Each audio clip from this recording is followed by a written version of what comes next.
as for those of you who are saying, what is wrong with Aaron? Well, his first mistake was booking me.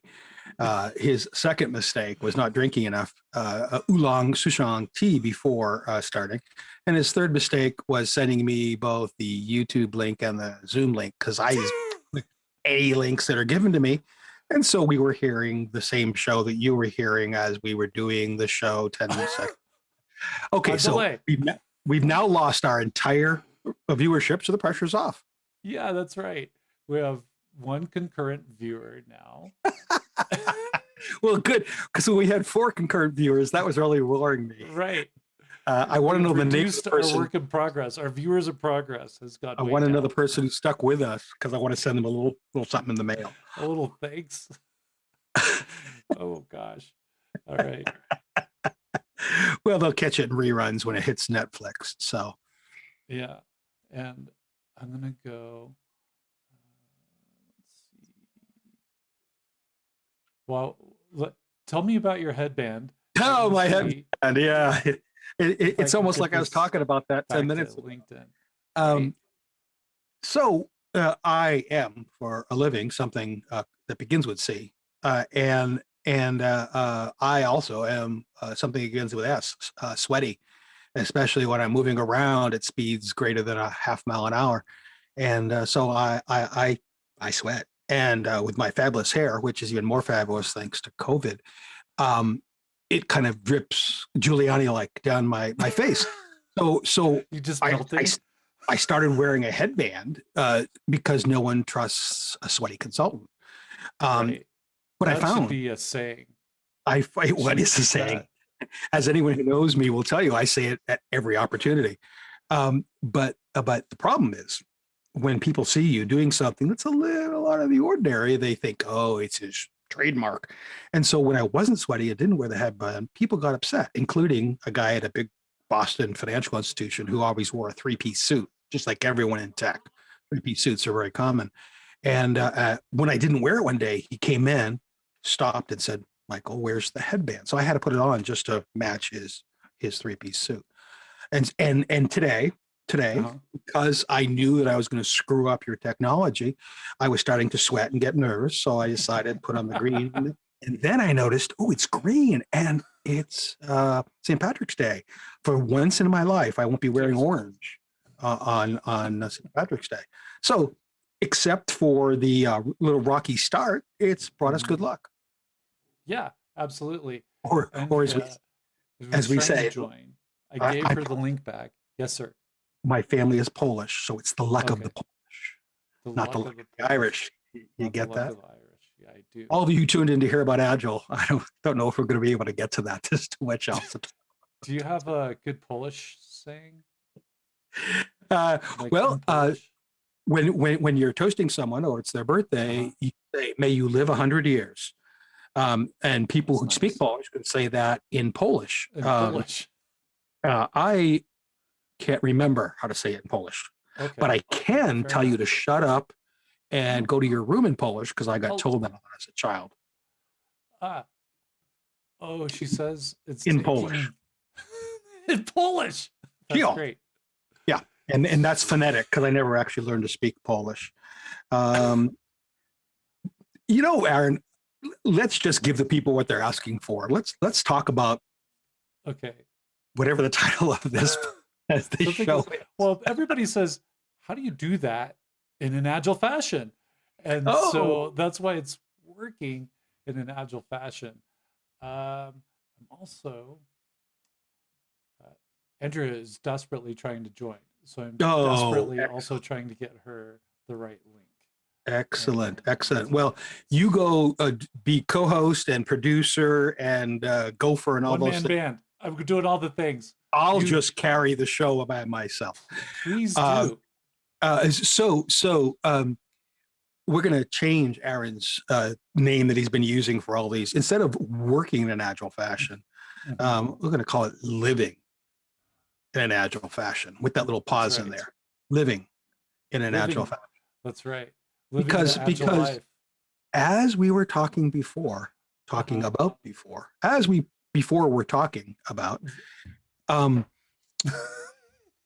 people tell you, oh, don't do agile, be agile. Well, that's Yeah. whatever I can say to people who have small children in the room. Um, that's not a great idea because it's like saying, oh, why don't you juggle more when you don't know how to juggle? Um, but one of the things I've noticed is that mindset. Oh, you've heard of mindset because we say that in between saying I've don't read the book. do agile, be agile. We talk about Hmm. mindset.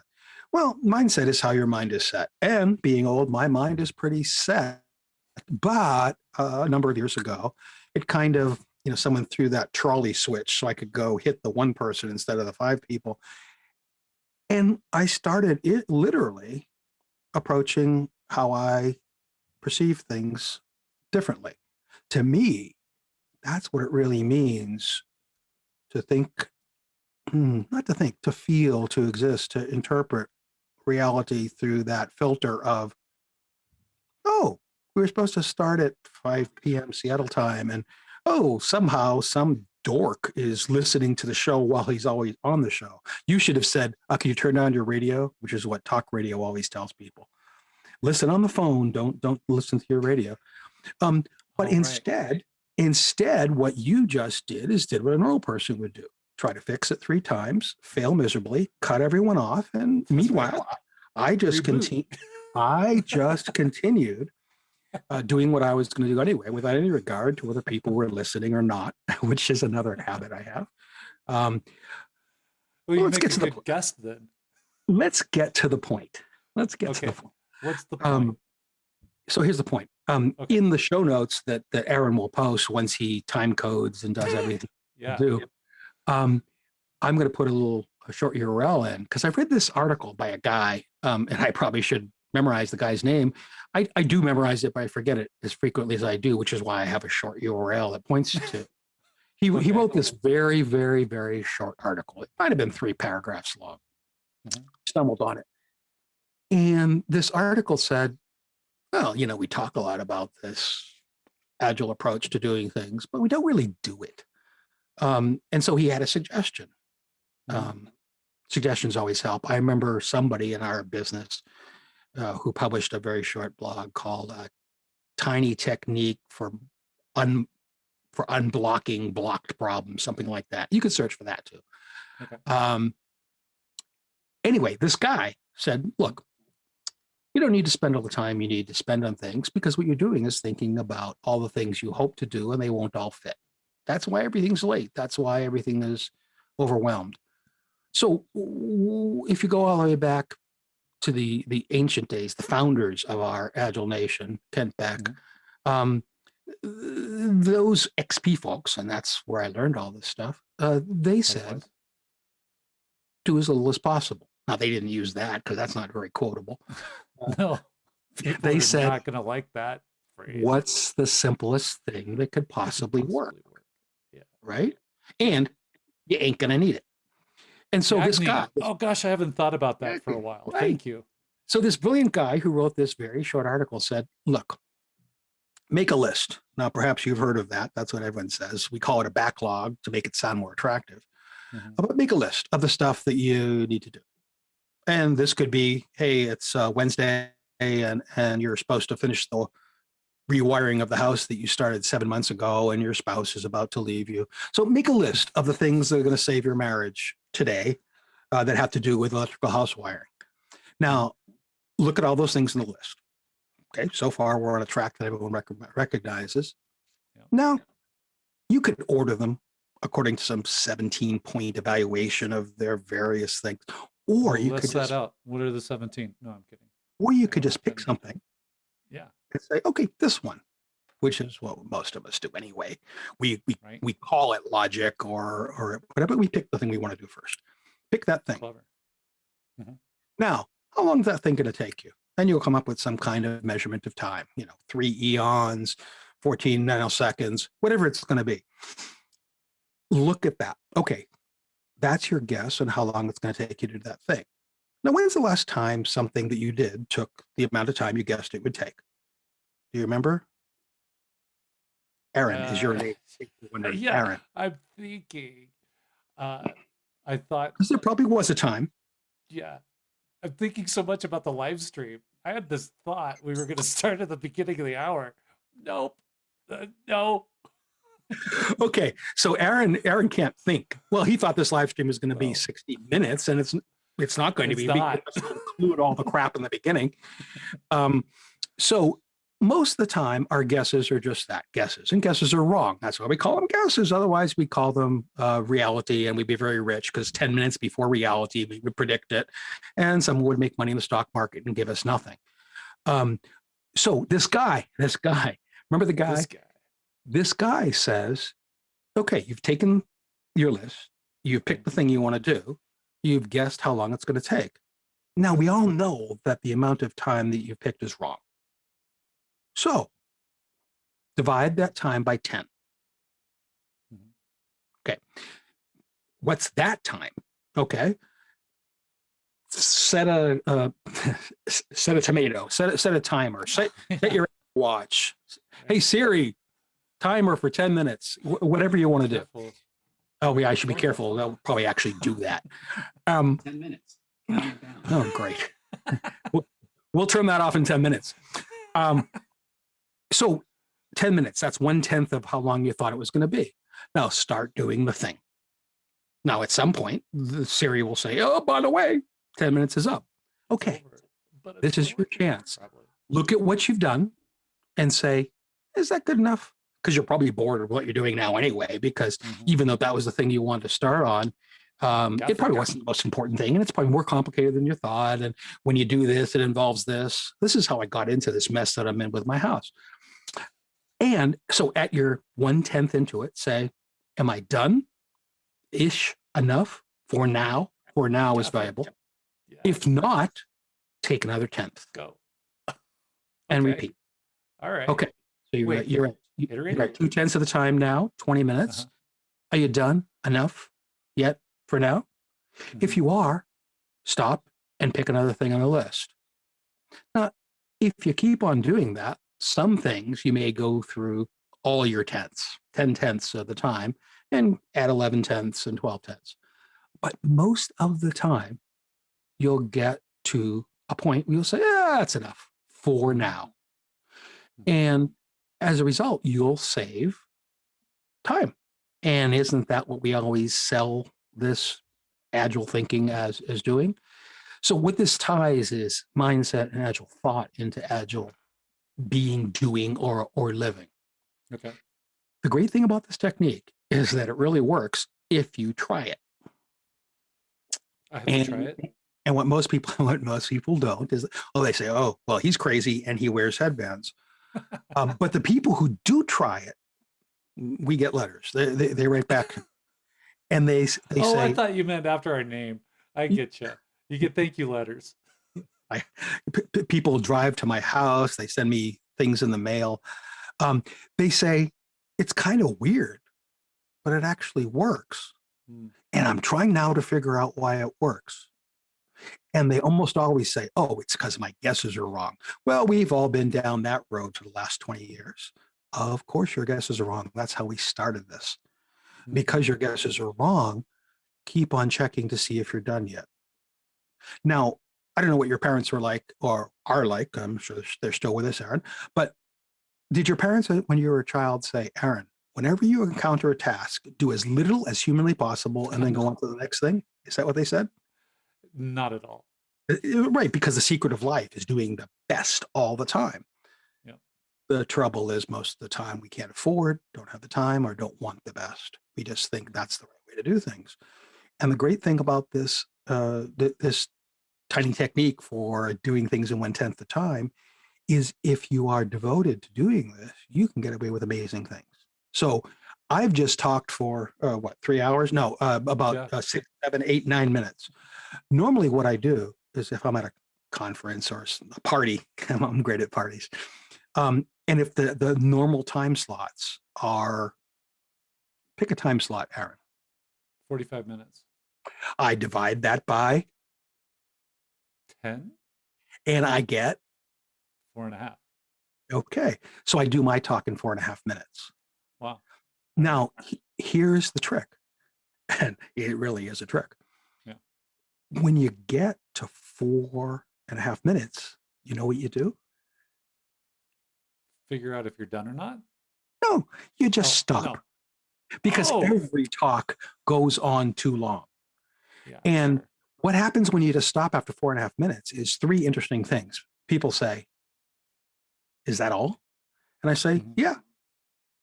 Because the last thing I ask people is, are you going to go try this? And about half the people raise their hand. Yes, I'm going to try it.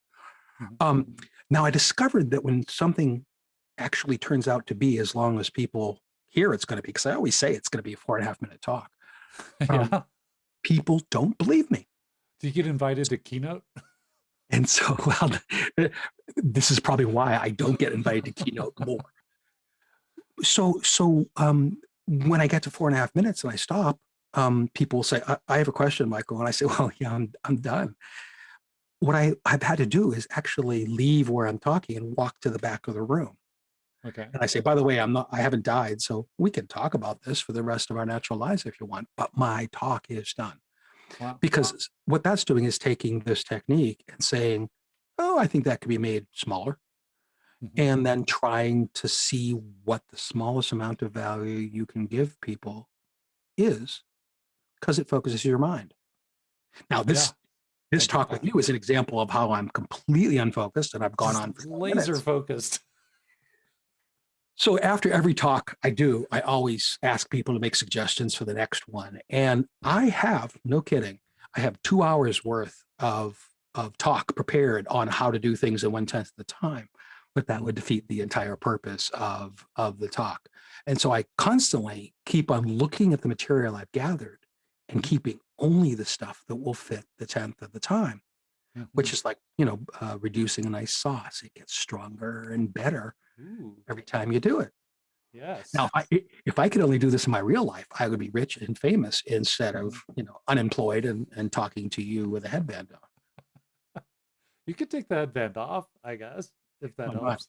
can, it's my trademark. My I trademark. gotcha. Hey, Andrea has some questions. You want to look at them? Andrea, that must be Andrea Hill, my biggest fan. Oh, yes, it is. She has them ordered. So should we start at the Let's top, go number for it. one? Okay. Let's go. Ways to overcome the false stigma. I have to do my bunny stigma that Agile has developed. Weirdly enough, after I woke up and worried about this interview last night, I thought about that, Andrea. So somehow you were transmitting through the universe. Nice. It's really hard to go uphill. And no one has any reason to believe what anybody is saying. The only reason anyone ever believes what someone is saying is because they like it, they thought of something similar to it before themselves, or suddenly this blinding flash of insight and light has struck them because they have lowered all their shields and suddenly you're communicating with the core of their being. Now that last one is the one that all coaches want. They want to show up glowing with agility and have people see the truth now that the scales have fallen from their eyes, but that never happens because all of us acclimatize, adapt, and become used to something. And I could literally go on for 3.5 hours on that subject alone. Let's just take it. You can look it up later. Take it as a given. We acclimatize very rapidly and expect more of what we've already seen, even if that new thing is something new. Pretty soon it becomes old. So what was new becomes normal, the norm. We're living in a worldwide test. You think it's a virus, but it's not. It's a worldwide test. It's been engineered to prove to people that they can completely change their lives, but they'll still be alive and the world will not crash down around our ears. We're used to doing this kind of, we don't even have words for it. That's how quickly we acclimated to it. Remote getting together. Let's call it that. Sure. Remote drinking. Alone together. Because people are used to what they've already done most recently, if you come in and want to, and what was the word Andrea used in her question? Stigma. But there was False a word stigma. before stigma. Ways to Way overcome the false stigma. Overcome. We shall overcome, but not in stuff like this because people are used to what they're used to. So instead of overcoming, what you want to do is you want to be what you are.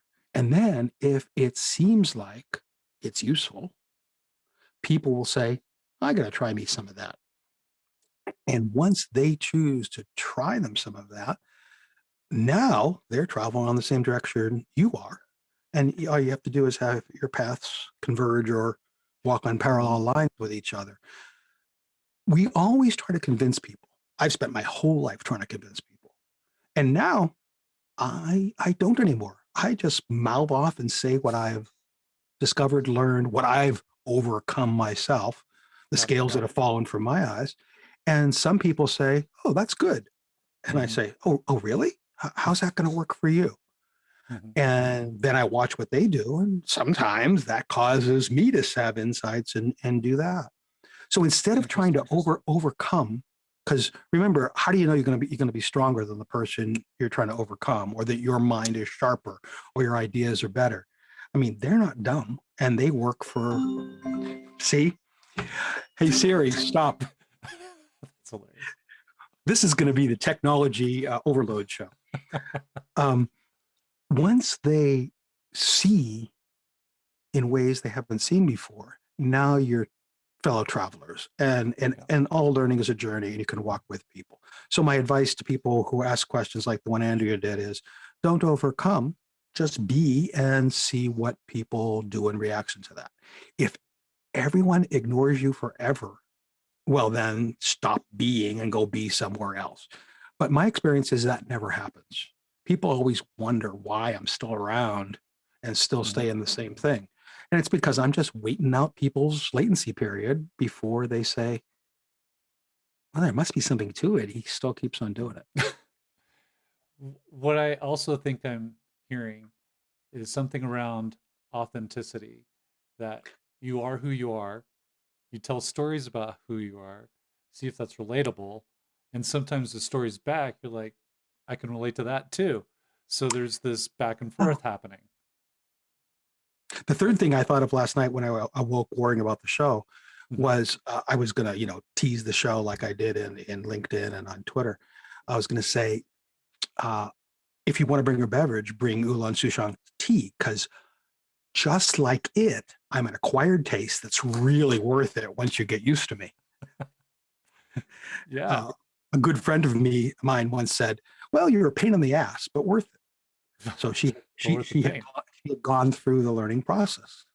Well, and so people have definitely adapted and overcame, and we have 4 people watching now. We're back up to the 4 we had, I think, at the beginning. Well, if one of them's Jack Kane, if one of them's Jack Kane, and heaven hopes it is, Jack and I had a week together, and our week started much different than our week ended. And I was amazed how just being and learning with someone else, how it can change people. It changed me a lot. So I pretty much given up on convincing, on demonstrating. I'll point people to facts and figures and whatever they want.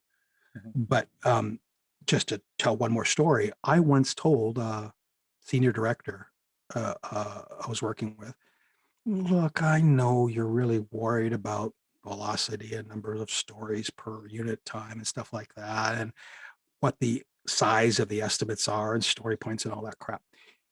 Here's what I found, and here's what my friend Troy, who's really good at numbers, says. Just count the number of things.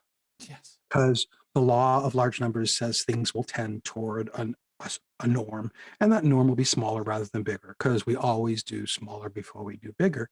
So pretty much over time, everything is the same size, which means counting is the same thing as measuring or estimating or guessing, which 3.5 hours ago on this show, we pointed out was wrong anyway. Well, he didn't believe me because he was like 4 times smarter than me. But 2 years later, we were having martinis, and he said, I did some research and I did some math, and that thing you said about not estimating and just counting the number of that's right.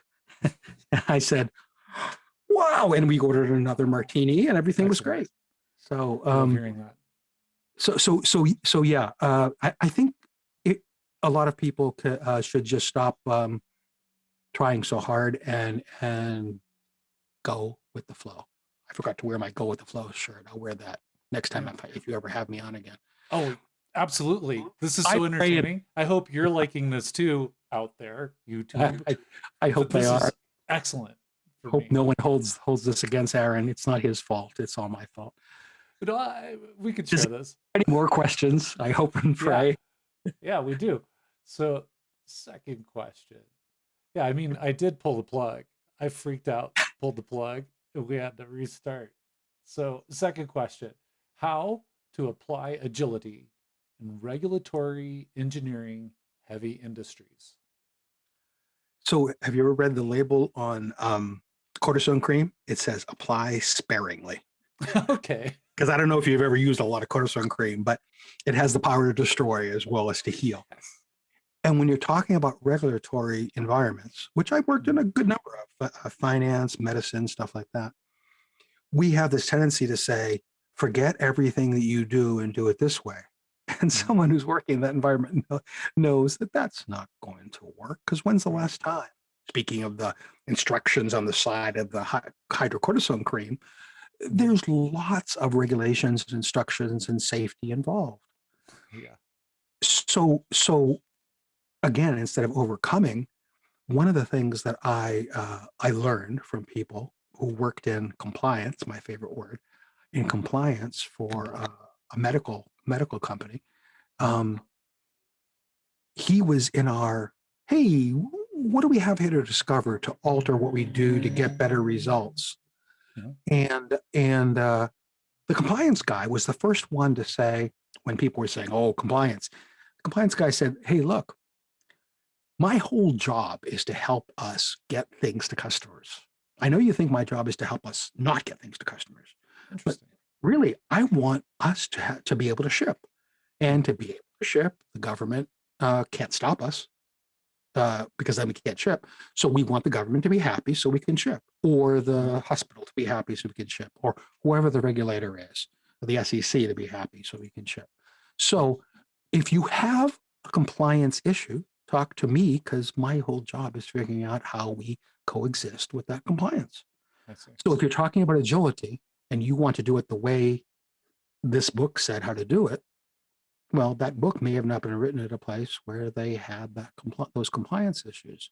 So talk to the people who deal with compliance, who are experts, literally, at the ins and outs of compliance, and see where the wiggle room is.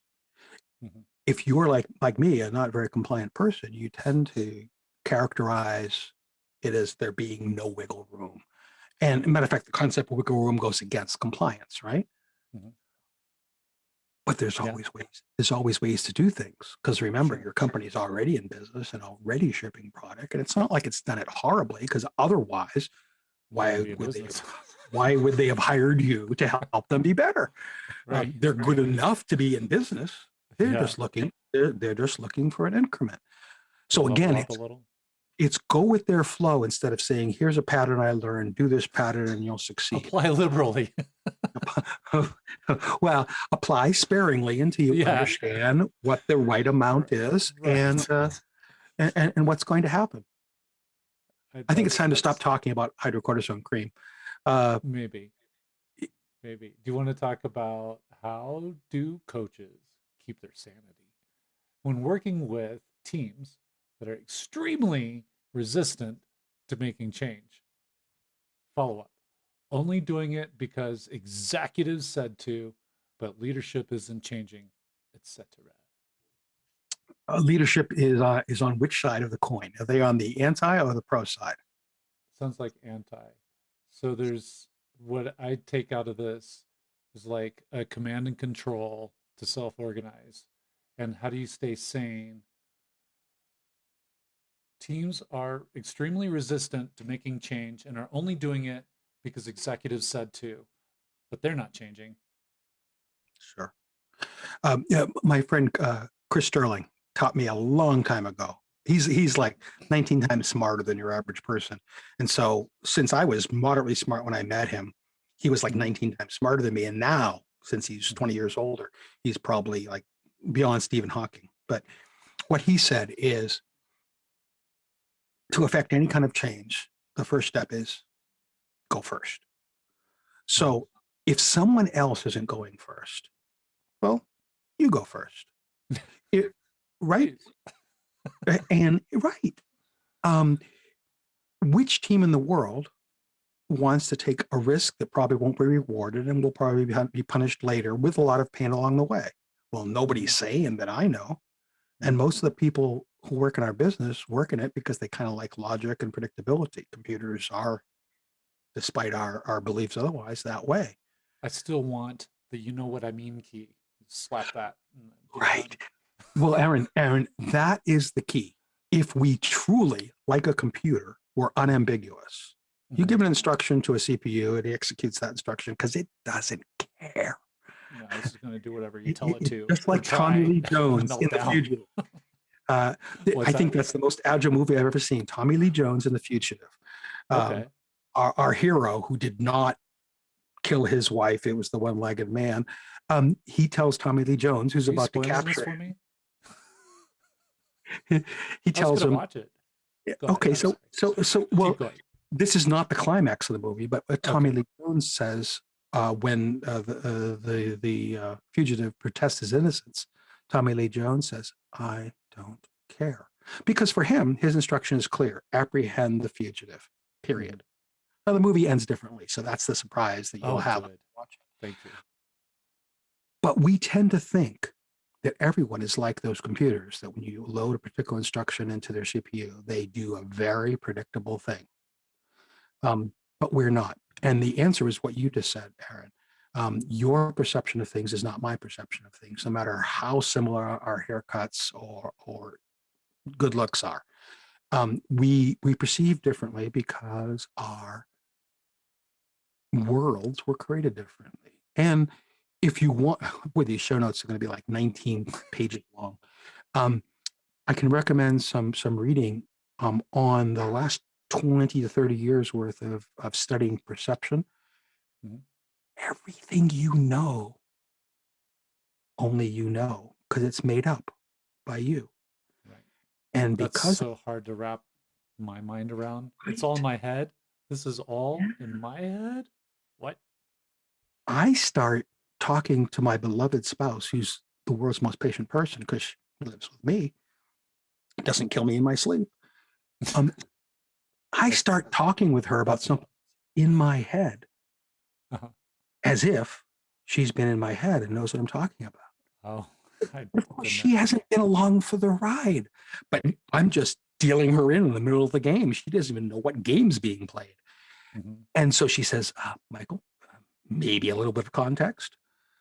So what's important to remember is that since everyone has made all this up from birth by themselves, the only things they have in common are things that they have agreed to or think they agree mean the same thing.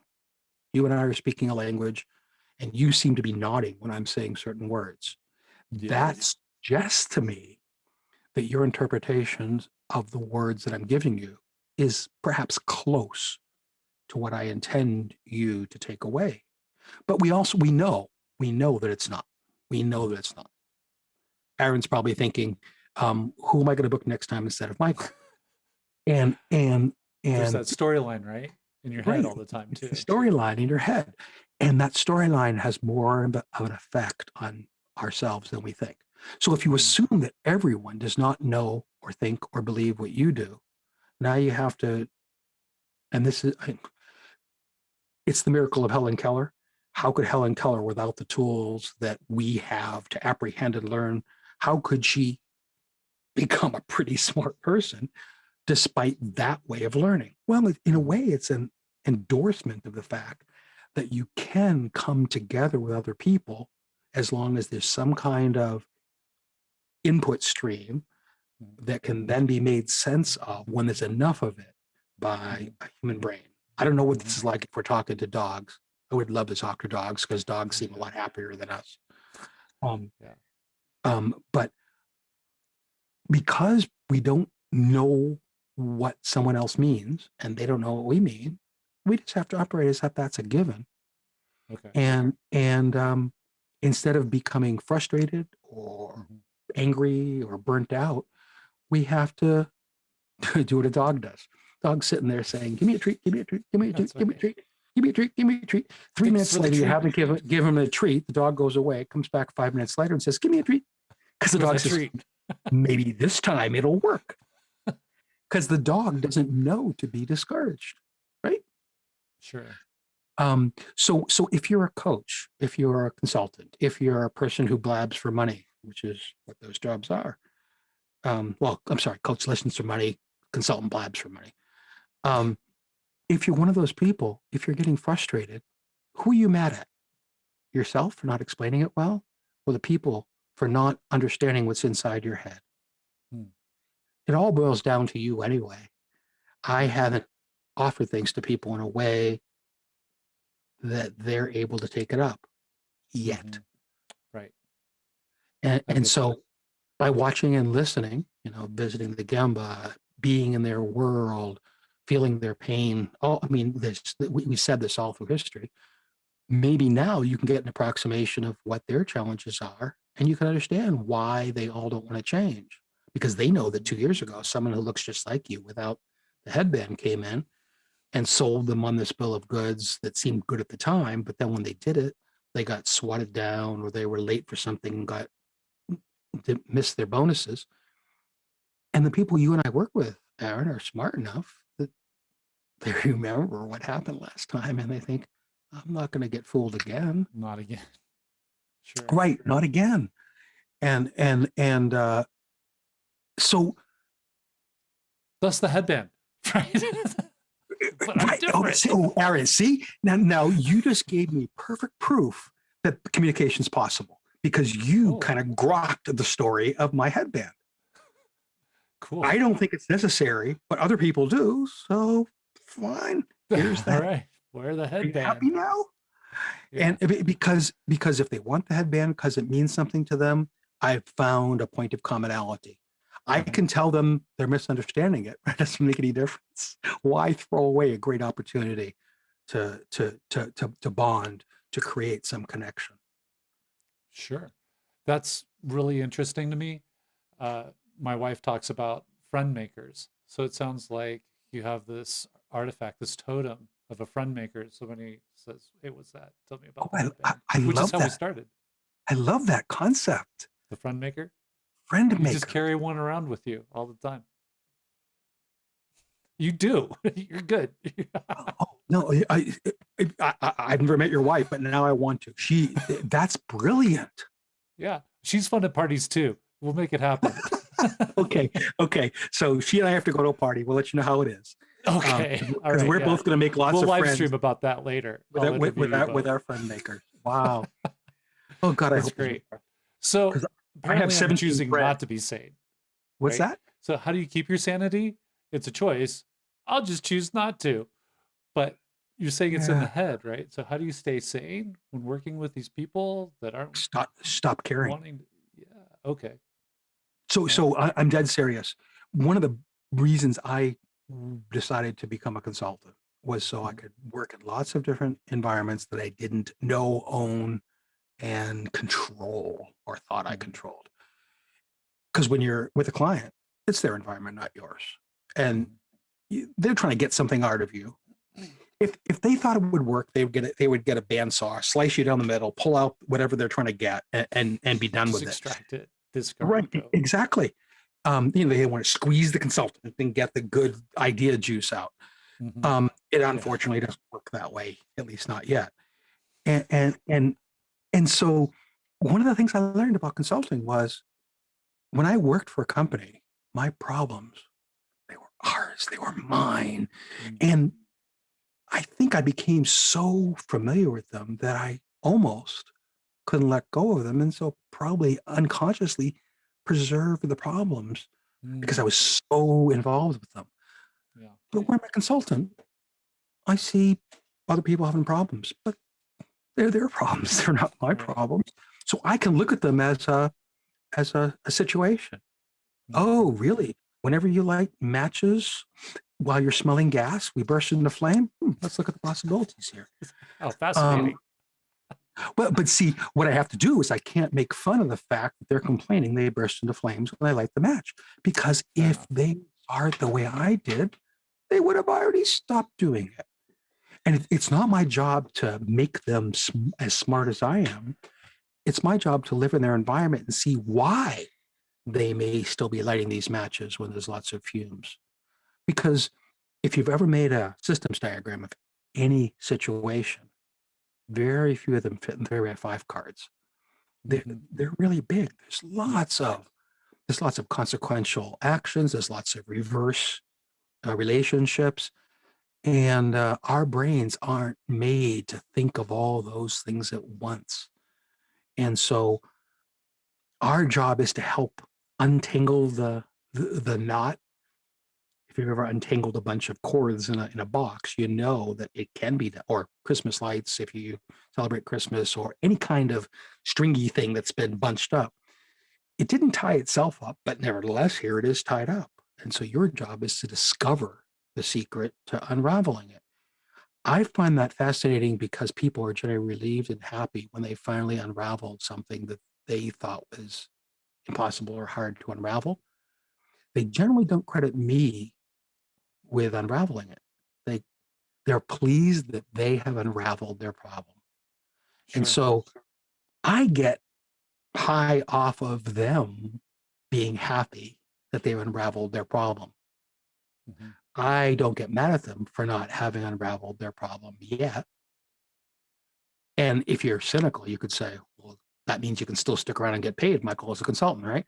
No, I don't want to stick around just to get paid. I want people to have that same kind of inspiration to unravel their problems, their situations, Mhm. and deal with them. And I have a question for you then. I know this can be done. Yeah, I do wonder though, how do you react? So you're disentangling, you're unraveling, Helping them discover which thing feeds through to take them the next step toward disentangling, or so they think. or so they think, right? And you're happy when you see them picking up what you're putting down, but they're like, look what I picked up by myself. I'm So, happy with their success. yeah, okay. Here's what I'm thinking about. So, a lot of times in these shared understanding sense, like we found that thing between us, uh, the problem, we're unraveling it. But sometimes it's like, come on, you're the consultant, give me the answer. Just tell Sure. me what You're to the do. expert. Yeah. Right. Mhm. Okay. So tell me what to do, Michael. How do you respond to that? Well, I say, oh, well, that's a good point. I have a lot of experience and I've seen a lot of things untangled, a few of them tangled up more.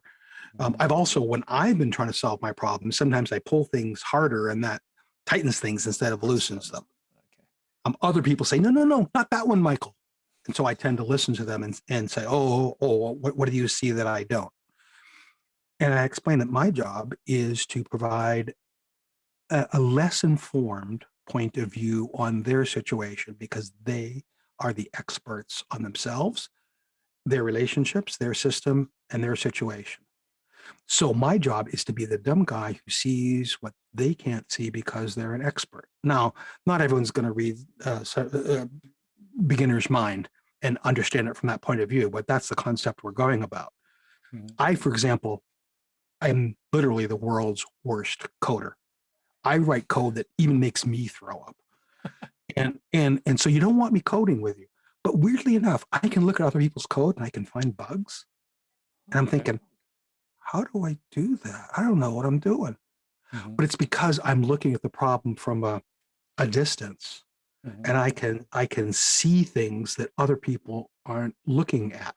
For example, when you're looking for what you lost, Aaron, Mhm. where's the first place you look for it?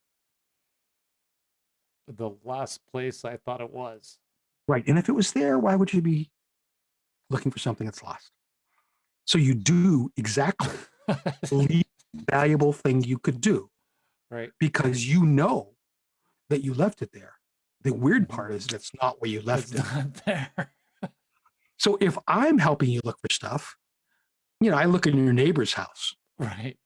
because In the fridge for knows? the car Maybe- keys. Like, it's maybe you were obviously over not there in for the first time in a month and you left it there, which is why you're Right. not thinking. So the value of a whether it's a counselor or a corporate counselor or a psychologist, what does Bob Marshall call himself? Corporate psychologist or something, corporate therapist. I call myself sometimes a corporate jester. Yeah, right. Because what does a jester do? A jester helps us find truth in humor. Humor makes the truth less scary. So corporate jester, you bet. And truth to And- power as well, and- in a way. and that so- people go, haha, you're right. Right. You find a way to speak truth to power without getting your head chopped off. Although there's fewer Looking jesters around. these days. But you know what I mean. When I make jokes, I just get fired, and they find another consultant who's not funny. Oh dear. So you're Really, for only the not funny? Like, you're only valuable to someone if you don't think you're an expert. If you think you're an expert, you're only an expert in things you've already seen. Now, here's the big kicker on this. If you know anyone who works for a municipal fire department, and I say that because there's lots of volunteer fire departments around the world, same here. but a municipal fire department does this every day. And when I was first listening to a fire captain talk, he said, well, he was speaking to a bunch of college students. When we address a fire situation, I remember giggling, fire situation. Look at it, he's adding extra words to it. And so I went up to him during the break and said, sir, why do you call it a fire situation? Isn't it just a fire? And he said, well, no, Michael, for you, it's a fire. For me, it's my job. And we help people who might die. If we satisfy the first two, protect property that otherwise would be damaged. Now, when I say no one dies, the people who are most likely to die, you might think of the people in the fire, but they're actually the people who are coming in to help the people who are in the fire, and we are no good to them dead. So I treat a fire as a process. When we arrive, we follow a process because rule number one, no one dies. Don't die. And right, we don't want to turn a 1 death situation into a 6 death situation. Yeah, Now, I'm sure. I saw this really happening in real life. I was on this bus coming home from British Columbia down to Seattle. And in front of us, suddenly there was this huge column of black smoke. And you could see that a camper stopped by the side of the road had burst into flame, and very impressive flame, lots of fiberglass burning. A fire company had responded, divided highway, and it was on the opposite side of the barrier in the middle of the hoses charged, everyone doing nothing. And I thought, what the hell? Why aren't they doing something on the fire? And then I saw the other direction, set up their hoses. And then when both fire companies were there, they started fighting the fire. And remember my conversation with the fire captain, their rule for engagement is always backup, 2 points of approach.